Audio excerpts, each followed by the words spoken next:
Okay, so in this video I'm going to show you how to install your new child theme Quimper. I'm starting with a fresh WordPress install, and you can see here that I've already uploaded the Divi parent theme. First up, we're just going to do a little bit of tidying and remove the sample content that WordPress installs. So hello world post, trash it and then delete permanently. And then also on pages, we'll select both, move to trash, and then again delete permanently. Now don't worry about the privacy policy because there's one that will come in the demo content. From here we're going to go to plugins and install Bloom. Now I've already added Bloom, but for you just click add new and then upload that plugin. Once it's uploaded, we'll click activate. And then once it's activated, on the left hand side you'll now have a new option. We go import and export. From here, underneath import, go choose file, and then navigate to the folder that you downloaded and unzipped, and there you'll find the Bloom settings. Click import, and once that's completed, we'll get a success notification and we can click OK. From here, we want to add your email marketing account. So from there, click on My Accounts and then go New Account, and then you'll follow the steps to connect whichever email marketing software you're using. Next up, we are going to add the child theme. So we go Appearance and then Themes, Add New, Upload Theme, again choose File, and this time we're going to choose the Quimper child theme for divi.zip. Click Open, and then we'll click Install Now. This may take a little bit of time for it to complete uploading.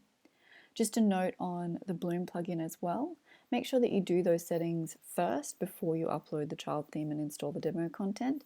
That way it can pull the correct demo content into the correct widget area for the footer.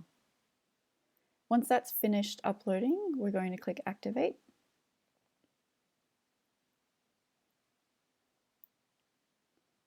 And once it's activated, you'll see now on the left hand side there's a new item called Quimper Child Theme for Divi. We're going to click on that and it will take us to the import options for importing the demo content.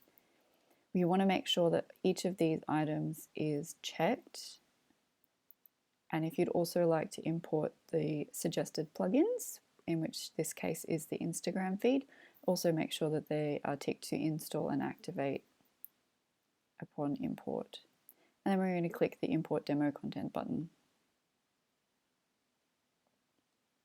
Now it will run through each of the stages and import them, and once they are complete, you'll see here as it's going through, it adds a green tick next to it. Note that some stages will take a little bit longer than others.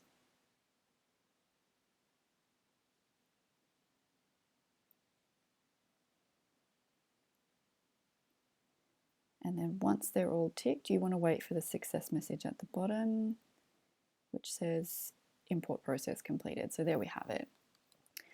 Now we go to the front end and we can see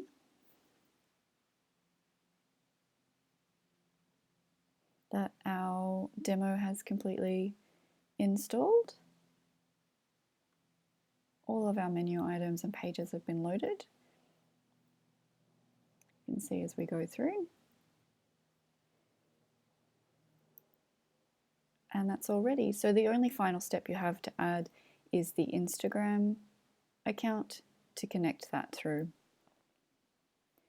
Just note here, obviously the footer is missing the form here because I didn't go through the stage of adding my email marketing account. So in order to do Instagram, we just want to refresh the back end. And then now on the left hand side, you'll see Instagram feed. If you click on that, there's the big blue button here. It says connect an Instagram account. If you click on that, it will take you to Instagram and then allow you to connect your account through. Once your account's been connected, click Save Changes, and then you'll also want to click on the tab number 2, Customize, and set your settings from there. After you've done that, your demo is complete.